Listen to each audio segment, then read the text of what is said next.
All right. So, pleasure to be here. So many new faces, so many familiar faces.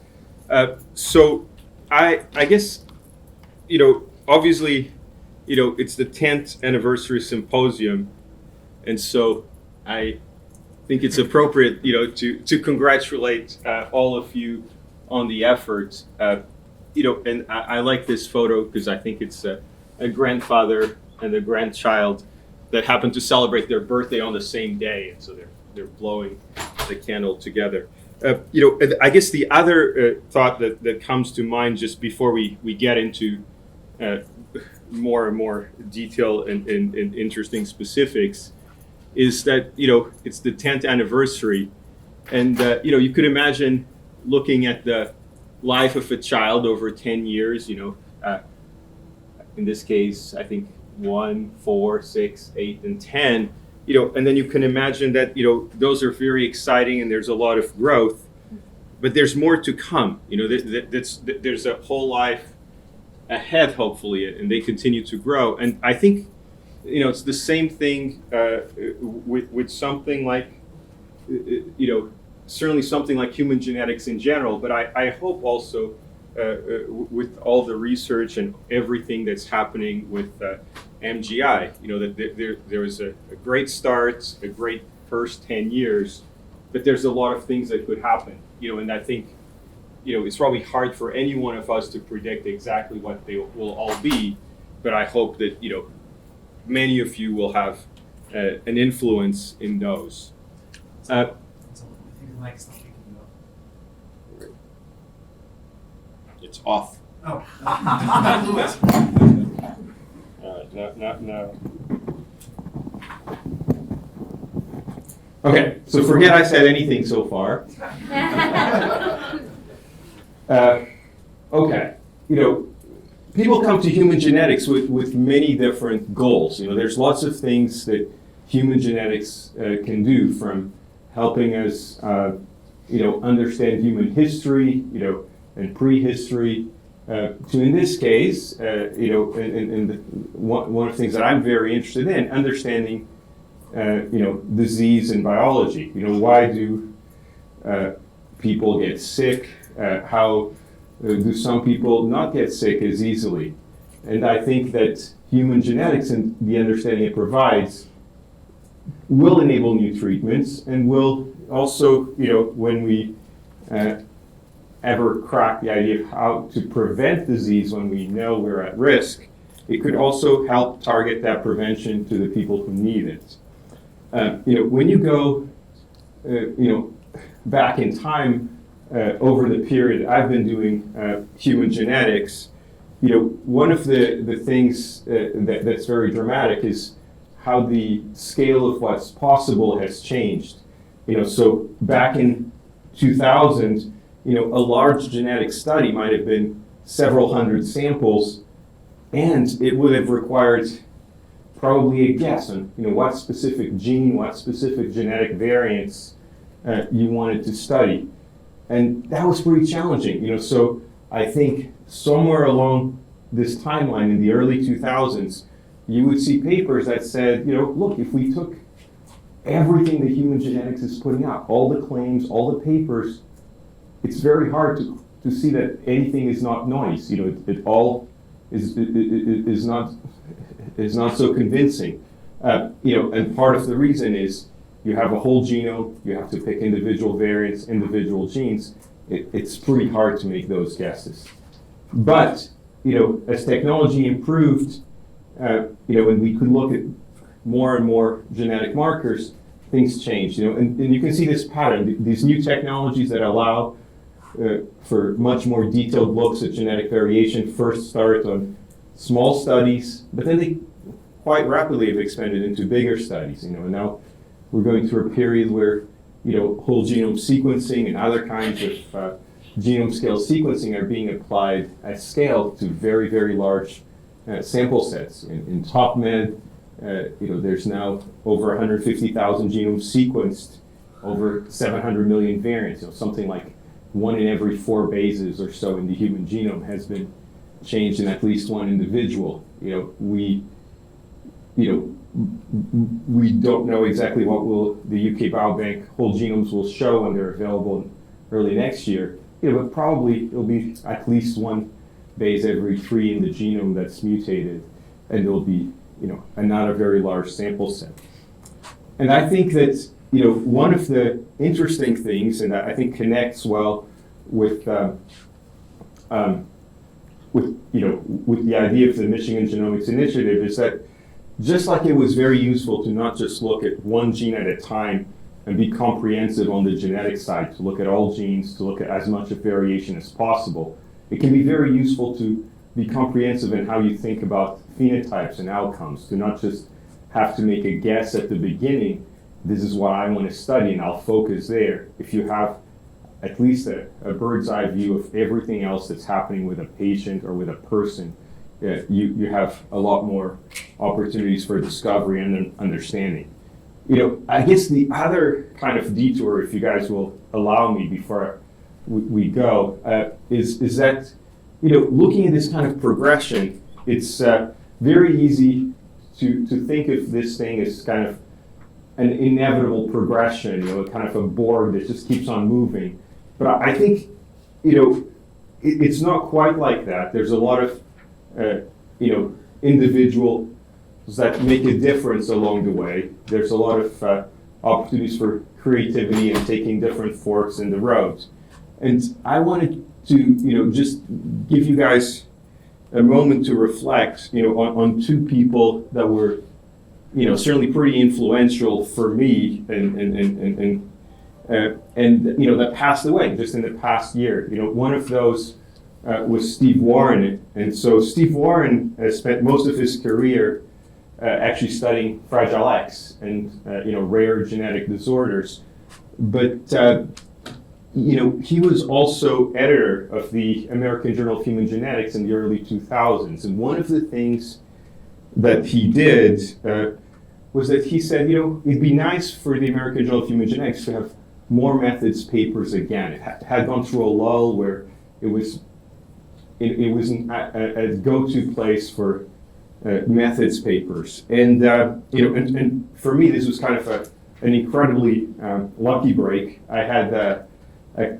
had a paper there that was stuck with the previous editor, who was also very nice, but he couldn't get reviewers that were interested in reviewing methods papers, and so the paper was in limbo, maybe for a year or something like that, and had one review that was okay and couldn't get a second reviewer. And Stephen looked at it and said, this looks important. This will influence how we think about how to do human genetics. So, maybe even if I don't know if your statistics is right, I hope it was, he thought it was worth publishing. And I think enabling these connections is important. Another very special person that made a lot of difference to me, that also passed last year, was Debbie Nickerson. And Debbie was kind of a pioneer in many ways. She was obviously a pioneer in large-scale sequencing, but she also had kind of a very colorful career. So obviously she was colorful as a person. She had kind of this huge personality. If you spend time with her, she had all these little quirks, like it was impossible. Like if she was within a radius and you tried to buy popcorn, she would be incredibly offended and make you feel bad that you're buying your own popcorn. That would be kind of an insult. But she also started her career first, doing non-scientific things and doing technical things, and then she went back and did her PhD and became one of the leading exponents of large-scale sequencing. And she was also always very keen to bring in new and creative ideas, and for whatever reason she was keen to bring me into many different projects, I think including TopMed. So I'm very indebted to her. Okay, so now with those slight detours, I like this picture of these interconnected roots in a tree, where it's kind of very hard to make out, is there a direction or is there a clear pattern? There's a big tree that they built and that they support. And I like this quote to go with it, which is a quote from Martin Luther King. I don't have any kind of great practice at reading stuff out loud, maybe reading books for children. So I'll just leave it there for a second so you guys can read it. But it speaks very natural to this thing of interdependence and interconnection between things and unexpected outcomes. And I think when you look at what happens in human genetics, this comes up again and again. So I'll leave it there for a second.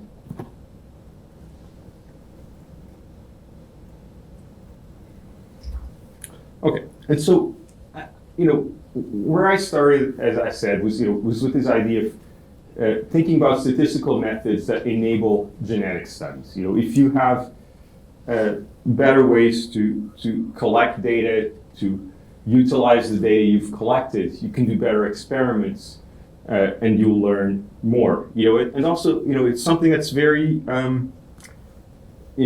very easy to share. And if you have a good idea and you describe it, you take the time to put it into software, then many different people can use it. And it's been also remarkable to just see how problems have evolved over time. Problems that originally people were sure they could be solved. Then you find an initial solution.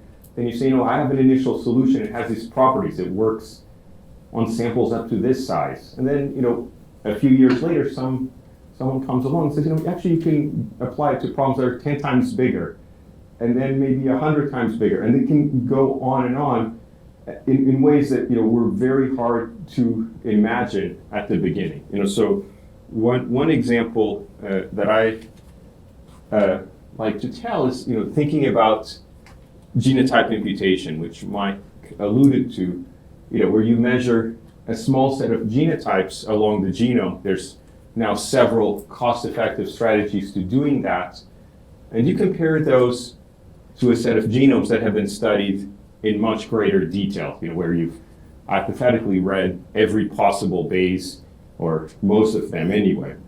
And because, all humans are related, you can come up with a variety of strategies that say, I'm going to look at my sample where I have a little bit of information and decompose them into segments that I've seen in the other individuals. And one natural way to solve this is to, for example, set up a hidden Markov model where you say, at any point, what are the two haplotypes that I'm copying? You can transition between them. You can innovate by thinking about, for example, do all haplotypes have an equal probability of being copied? Do I favor haplotypes from relatives? Do I favor haplotypes from the same population or not? And then there's interesting challenges that if you're saying, every individual is made up of a pair of haplotypes, it's a problem that, very naturally becomes quadratic with sample size. That turns out to be a challenge. But over the time, people have come up with linear algorithms to solve this. And they've come up with ideas that take advantage into the fact that even when there's a very large number of haplotypes, they have very clear repeated patterns that if you know about, you can save a lot on computation.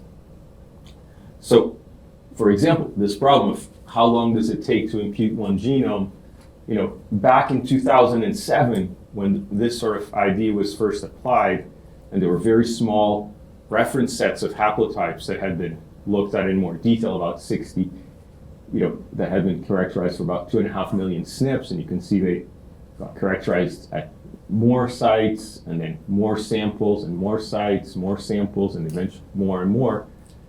The original methods, if we kept using them, it'd be kind of challenging. 15 minutes, an hour, maybe a day, maybe a week. Maybe that by there we're looking at hundreds of years or something like that. So it doesn't quite pan out. And obviously here at the beginning, it wasn't even clear that this would be a useful strategy to apply. There was lots of debate about whether this could ever work, or it would only work in very unique special cases, or it was generally useful, a lot of back and forth. And eventually it turned out that you could make discoveries with it, you could validate them, and now, it's a pretty clear consensus that it works.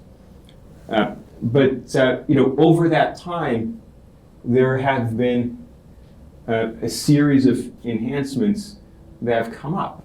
So the original methods had complexity that depended on the number of markers and the number of haplotypes squared.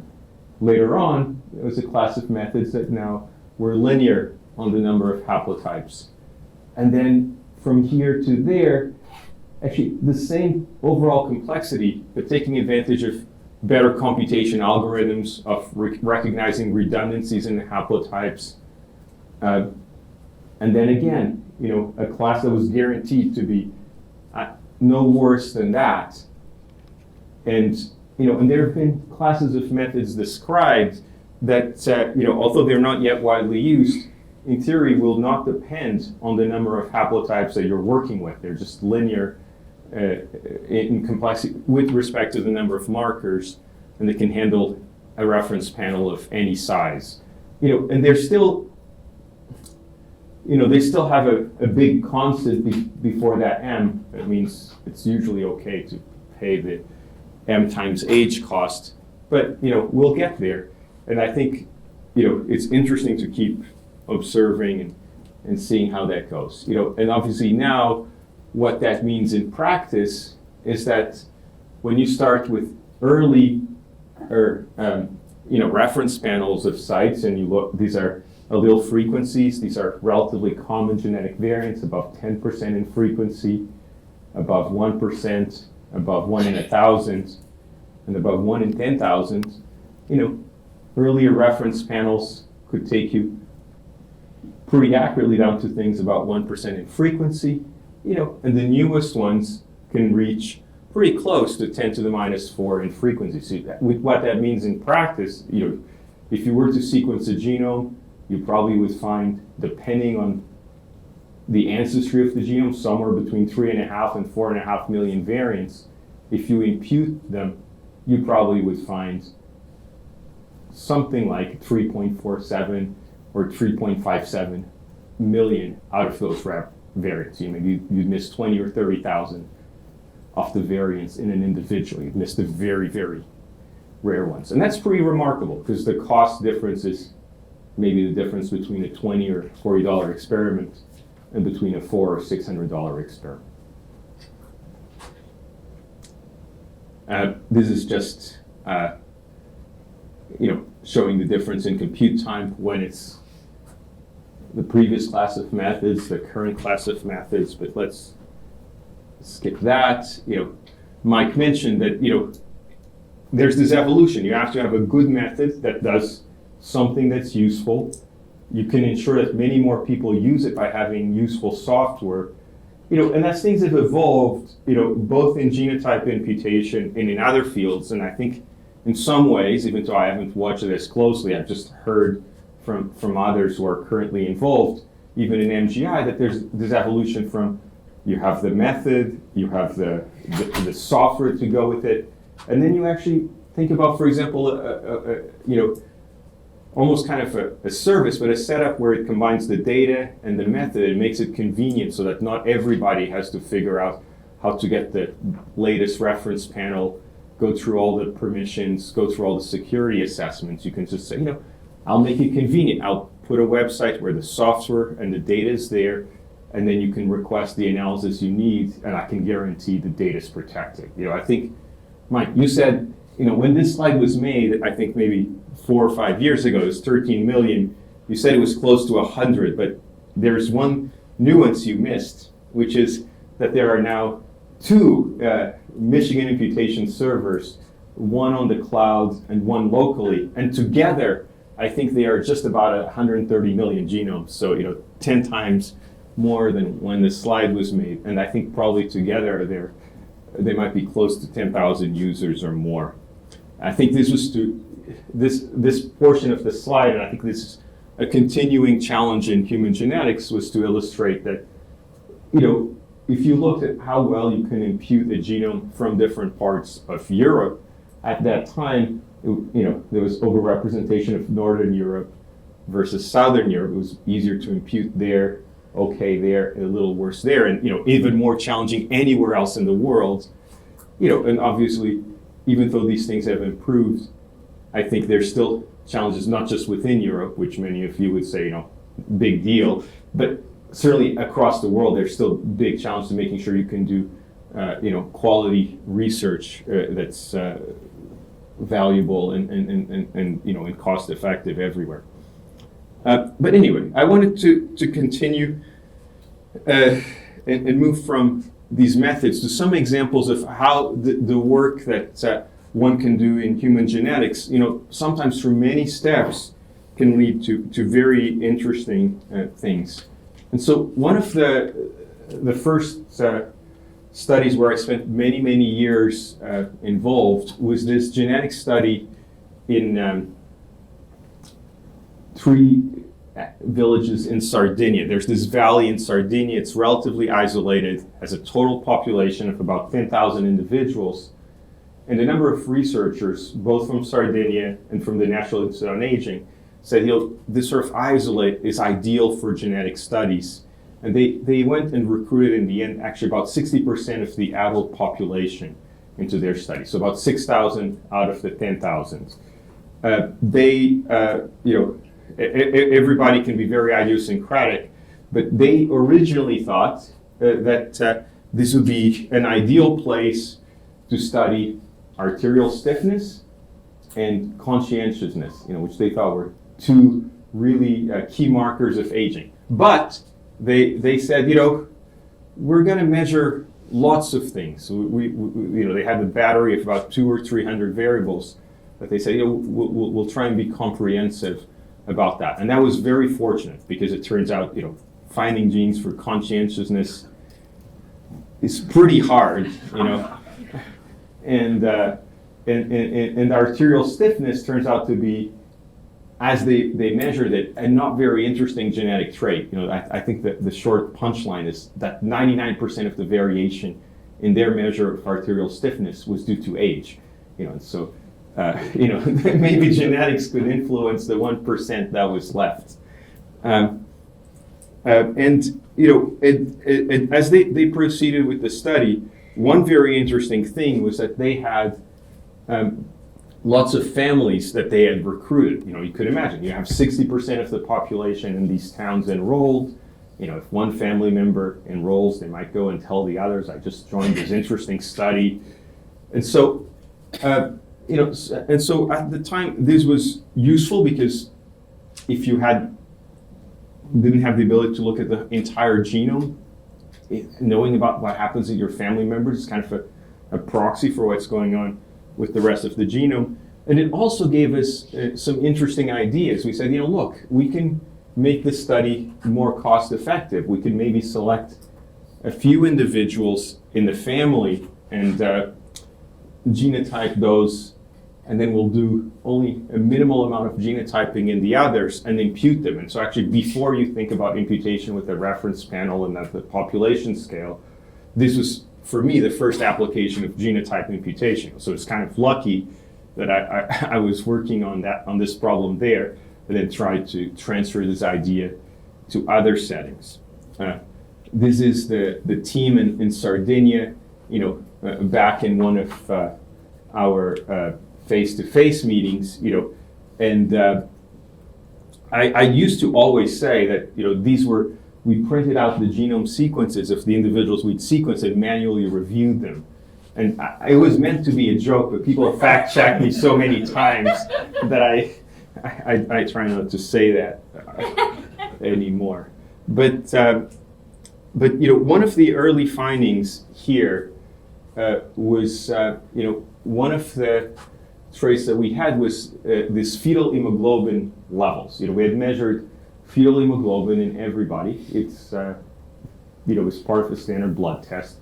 And for those of you who want the 10-second introduction to fetal hemoglobin, which is about as much biology as I know, hemoglobin carries oxygen. When you're inside your mother's womb, and you actually have a different kind of hemoglobin than adults because it's got a greater affinity for oxygen. So you can grab oxygen from the mother's blood and distribute it to the fetus.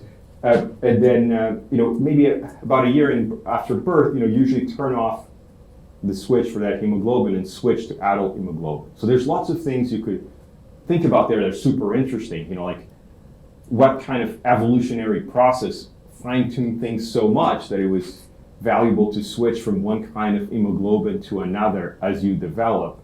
But the other thing that's interesting is that, obviously we found several genes that regulated fetal hemoglobin levels. Some were near the beta globin genes, and some were transcription factors. But one of the things that's very interesting is that in Sardinia, because malaria was prevalent, there's a variety of mutations in beta globin that lead to adult hemoglobin defects. That when you're heterozygous, they protect you from malaria. But if you're homozygous, they're very bad news. You're going to get thalassemia, and you probably are going to have severe pain. You're probably going to need weekly blood transfusions and things like that. Now, a small set of people, and this was known, are beta thalassemia homozygotes, but have a normal phenotype. They don't have pain, they don't need blood transfusions, and so on. And so one of the reasons for that is that they might keep fetal hemoglobin turned on. And so this gene turns out to be key. If you knock out this transcription factor or disable it, fetal hemoglobin stays on forever, and the outcomes are much better among thalassemia patients. And so, for example, here we're just looking at frequency of different alleles in the gene among a small set of patients that we had. This is both overall in the Lanusei Valley, people with severe thalassemia, people with mild thalassemia, and people who continue expressing fetal hemoglobin. And you can see that, the counts are small, 70, 50, 60, but it's very clear pattern. If you have the regular outcome for a thalassemia patient, you have population frequencies of this allele. If you have the allele that keeps fetal hemoglobin turned on, much more common among individuals with the mild thalassemia, and then much more common among individuals who have fetal hemoglobin permanently on. There's other, it's a complex system. It's not a single way to do it. But what's kind of pretty remarkable is, you start with this study in Sardinia, where we had this idea of understanding the genetics of pulse wave velocity and conscientiousness as a measure of personality. It turns out those, were very poor phenotypes to study, but we made some discoveries about other things, including fetal hemoglobin. We ended up talking to Stuart Orkin, who was at Harvard at the time, about did he have access to additional samples to replicate this finding? And he got very excited about it and actually did a whole bunch of follow-up analysis, first in mice, and then in additional follow-up in individuals with sickle cell, which is slightly different from thalassemia, but a very similar mechanism. And then you fast forward to 2 years ago, with technologies that didn't even exist at the time. This study was started in the early 2000s. The original finding in 2008. The functional biology and follow-up 2010, 2011, and forward. In 2012 or so, all of you probably have heard of this technology called CRISPR. And now, there's demonstration in adult patients that you can go take their blood cells, CRISPR out BCL11, put them back, and you basically have much, much improved thalassemia outcomes for those individuals. It's also shows that you need to kind of share knowledge, because we probably were very good at doing genetic studies in Sardinia. We certainly I couldn't have done the functional biology that Stuart Orkin did, and I think probably Stuart and us, probably couldn't have done what these guys did in figuring out what it takes to get this into a human and apply CRISPR to it. But by sharing that knowledge, all that came together, and that's been pretty incredible. So, all right, just watching time. So, I'll pick up the pace a little bit. Oh, 10 minutes. All right, I'll pick up the pace a lot. So, 1,000 Genomes Project was something else that followed. Looking at variation around the world, and we'll skip briefly through that. There's a brief lesson here. When we were analyzing the 1,000 genomes data, we had basically three main analysis sites. One at the Broad, one here in Michigan, one at the Sanger Center, and we said, hey, look, we'll take all this sequence data that we're generating, this short read technology that's now being applied to, when the project started, it had been used on about 7 genomes. Now we're trying to do at least 1,000. And we'll figure out which of us can analyze it better. We'll design some experiments. We'll validate our more controversial calls. And, and this is a summary of one of the validation experiments. And here you can see the Broad was better when they made homozygous reference calls. They more often had those correct. We at Michigan were better for heterozygotes, and the Sanger was better for the non-reference alleles. This provided lots of fodder for debate because everybody had something to claim. And there were more metrics than this, but these three make the point. The Broad would say, look, almost every site in the genome matches the reference. You need to get those right as a minimum. We do that best, so you should use our method. We said, hey, most interesting variation exists in a heterozygous state.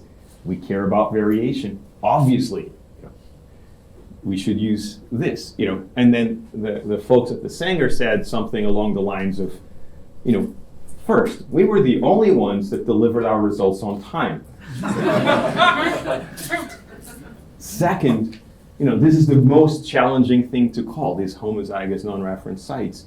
And so you should use our method, And we had lots of debates because we proposed new measures to decide who had the better method, but you can imagine that it was not completely unbiased. And I think we had some of our funders kind of almost losing their mind because they say, we funded this big project to sequence human variation, and now they're stuck. They can't figure out how to analyze the data, and they just have these never-ending debates. And I think one of them at some point, interrupted us and said, look, you guys have 3 methods.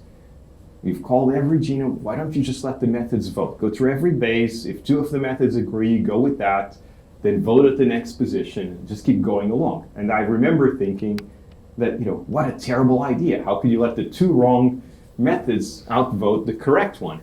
But since they were our major funder, obviously I said, what a great idea. We'll evaluate it and report back. Evaluate and report back is like a key phrase that you can use almost always. But what was incredible is that it wasn't even close. That simple strategy of combining the ideas that were coming from different methods was better in every respect for every metric.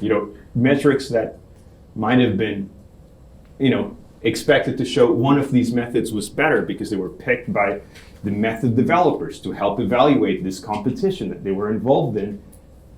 The majority consensus was still better. So as things get very complex, as you go beyond methods that are easy to describe, and where these analyses include both complex statistical modeling, some intuition about how to clean data and quality filters and things like that, which were all ingredients in each of these methods. This idea that you can learn by combining ideas that come from very different perspectives, becomes important again and again and again. All right. Michigan Genetics Initiative, the beginning. And so I think, I get invited to go and tell you the story for this birthday celebration. But, I think there were several people that were really key at the very beginning. And so I wanted to mention them at least. So Chad, it turns out, had a couple of things that were really essential. One was that, even though when we were designing the project, I told him over and over again that, Chad, the way you're spending money is so unreasonable. You have to make these costs more reasonable. This is insane. He was actually by far, probably by a factor of 10 or 20 or 100, the most reasonable partner I found in the medical school to try and get this done. Everybody estimated costs that were much, much higher. Chad had been doing this project studying pain among people with surgery, and he'd collecting samples and inviting them, and he was pretty confident that if we just put in more resources, he could go and recruit everybody that came in for surgery instead of a subset. And he delivered that. The other part that was essential was figuring out if you could collect samples and consent these patients, could you get phenotypes from them? And so, well, it turns out that in MGI, we collect two main kinds of phenotype. Chad has a pain survey that he asks everybody. I'm not sure if that's still in effect, but certainly at the time it was. But then for all the rest of the phenotype, Sachin figured out how to extract phenotypes from the electronic medical records and put them in a way that was kind of understandable to someone who is not an expert in an electronic medical record. And I didn't completely appreciate this at the time, but I've since had the opportunity to peek into how is data laid out in an electronic health record, and it's it certainly is not intelligent design. It's so, but it's very nice when someone organizes it for you, and there's rows with people and columns with phenotypes, and you can do things with it. Vicky Blank, obviously organized the system for taking all the samples and storing them so they could be genotyped and followed up, and she iterated forever. So I think there were many hiccups along the way, but we eventually got it to a point where we estimated the number of sample swaps was below 1 in 1,000, and if there was something that looked like a swap and we validated it, we were getting most of the time that this is a data entry error of some sort and the samples were correct. And then Nick Stanek, is someone that doesn't always make this list, but he had a key contribution. So he was, I think he's a professor at the law school, but he's very interested in ethics, and he, for example, helped draft a lot of the ethics rules that we all use. And he was super keen on this idea that a consent form should not be a 20-page document, a 15-page document that people glaze over and don't pay attention to. So when we started, he was completely convinced that it should be possible to have a one-page consent form, which at the beginning we ended up actually getting to. There was a one-page consent form followed by a half-page HIPAA statement. There's a set of boilerplate language that you're obliged to include, and so and then he said, look, the consent says this is what you're giving permission to, for your sample to be used, to be used in genetic studies, to be shared, and so on. And then you can have a separate pamphlet that goes together that explains the risks. And he was the one who helped design this document that every MGI participant sees, that basically has a little cartoon that says you're sharing your book, you're donating, it's going to go to a library, it's going to be used in research by many people. And then it describes what the risks are, And actually, it was interesting as we were going through the process. Let's see. He was very keen that we actually should be very expansive in the risks, that we shouldn't limit them, but we should state them forthrightly. And so he said, for example, there's this chance that you guys will want to create stem cells that live forever. So ask for that consent, and it says cells that live forever. You might create, and I remember thinking, why would we ask for that? I just want to do a genetic study. This is going to spook people. But he's like, no, if you're clear and transparent, most people will still say yes, and you'll just enable more opportunities for research. And he was right, and he also had all the knowledge to work with the IRB and convince them that this was not just, a crazy idea. And the other thing that he backed this up with was with research showing if you do this short consent and follow up with people, they remember what they consented to. Like you can ask MGI participants, and I've met some over the years, they'll say, hey, I joined that study and I remember that consent form. I remember that I gave permission, and that's a much better outcome than someone saying, I think I joined some study, but I have no idea what it was for or what they were doing. And I think this turned out really as a great innovation.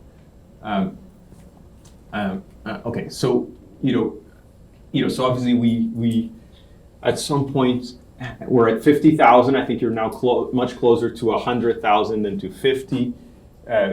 We had the ability to study many different traits and diseases. And I think this has been one of the great, amazing things. It's that, if you imagine before these kind of resources, if you're new to research, you might end up spending a big upfront effort generating an appropriate data set, generating and phenotyping a set of patients. Here you can take that ratio of grunt work and creativity and discovery and shift it much more to creativity and discovery. You still need to think about the phenotype and how you're going to define it from the health records, but that's much easier than recruiting 50,000 people from scratch. And so you can really accelerate what's possible for discovery. Initial demographics, a bit more women than men. Women volunteer more. Age, relatively, mid to late 50s, 60s, and so on is where the bulk of participants are. Visits per participant, the typical participant about 10 visits in the EHR, but a long tail. If you have something recurrent that brings you in over and over to the health system, a variety of ailments that were present, and so you can see there's many different things that you can study. I'm pretty confident each of these would have interesting observations and findings within the samples that are now available. And at the time, we were so quickly overwhelmed about all the things that could be done with the data that this then turned into, how do I organize the results so I can have some kind of initial comprehensive look. And so Peter van der Haar, who was a student here at the time, organized this thing he called FeeWeb, where you can basically browse for a variant. There's a variant here, factor 5, and see what traits it influences. In this case, deep vein thrombosis and coagulation, or in this case, IRF4 influences, skin cancer, melanomas, basal cell carcinomas, and keratosis, other kinds of skin growths. And it turns out that's a gene that's involved in skin pigmentation. It's important to protect you. I think, I think this is probably a good place to pause, right? Because are we at time, Mike, or 3 or 4 more minutes if you want. 3 or 4 more minutes? Okay, I'll see what I can do with 3 or 4 more minutes. And so, but this idea that there's many different questions. You have now a data set, 100,000 people, thousands of phenotypes. Each one of you could come up with a different question, explore it, write a paper about. Maybe now 50 or 100,000 people. If you're not careful, maybe it's already been published, but for sure it'd be different within the room. And for sure, if you took the time to, for example, find out about other biobanks that might be available and have data, you could come up with new interesting insights.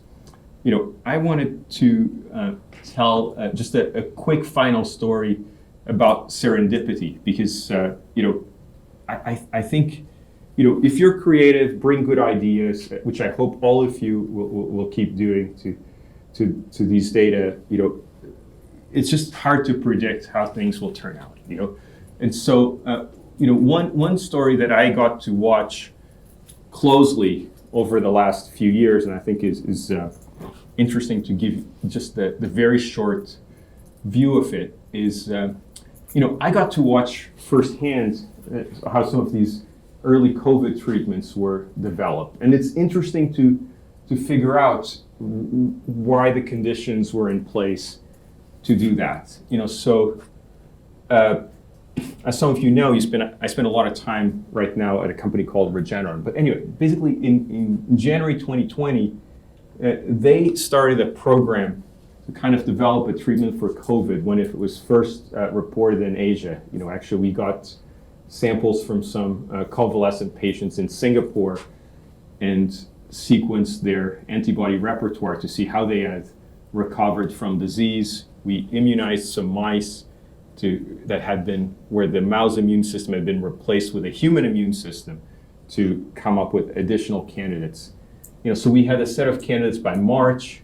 We evaluated them in April, and in June started testing a cocktail of antibodies. There was this idea that it'd be important to have more than one. You had early trial results in September, approval in November, and then in December there was a publication. And then by now, actually all of these are out of date. The virus has evolved and they no longer work. So I'll show you a little bit about how human genetics helps, but I also wanted to say, the reason that the team was so well set up to do all these things is because as kind of a side project, there was this idea that, every company should spend some time doing things that are good for the world. They've been trying to develop treatments for Ebola for several years. And those had failed a few times, first because maybe they tried a single antibody instead of a cocktail, and so it wasn't effective enough. Maybe because they couldn't go from outbreak starts to having a treatment before the outbreak ended. And so they had spent a bunch of time trying to optimize that, and these were treatments that were used on a few hundred people, in the middle of war zones in the Congo, But that process was basically the exact same that was then applied here, so that then, the same ideas, the same process have been used for Ebola. It's like, let's try this for COVID. It's another infectious virus. And it worked. Obviously it might not have, but if we had said, this is a waste of time, it's only going to help a few hundred people, we would have missed the chance to help a lot more. For human genetics, we did analysis that included data from a few biobanks. In this case, UK Biobank, Geisinger. We set up a survey of ancestry DNA members and had data from them, and then from the UPenn Medicine Biobank. And all this data actually got contributed to an effort at that time that was called the COVID Human Genetics Initiative. So it was reported there. And this is just a subset of that data. But one interesting thing is that as we were analyzing it, for a couple of quirky reasons, one of the really interesting findings is this variant near the ACE2 gene, which is the receptor for the virus, that was missed in the larger effort, probably because it's on the X chromosome that people often make mistakes analyzing. So I think and because the variant was quite rare, and people often say, let's skip over rare variants. But this variant is quite interesting in many ways. So it's got a frequency, I don't know, maybe 1 in 500 people is a carrier among cases versus, I don't know, 1 in 300 among controls. So, it's half as common. But the other thing that you'll notice is, there's only a 10-fold difference in sample size overall, but if you look at homozygotes, 100-fold. So and this is a variant like, I think, 60 base pairs upstream of the gene that basically lowers expression of ACE2. If you don't have ACE2 or enough, the virus is not effective at infecting you. And this translates both into severity, infection, and so on. And you could imagine that, maybe an alternative way to treat is to block the ACE2 instead of blocking the virus, because the virus is always mutating. There's lots of controversy about whether it's plausible to block ACE2, because there's probably a lot of ACE2 in many different places in your body, so it could suck up all your blocker.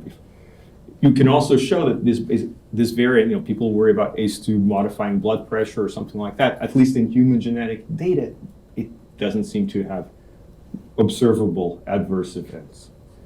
This is the expression data. This is showing that you can combine genetics and clinical risk factors to predict who's going to do badly or worse. I think none of us have a crystal ball, so we don't know what the future is going to bring. But I think it's going to bring cool things. And I think that I look forward to watching them from all of you guys. So that was that. Thank you.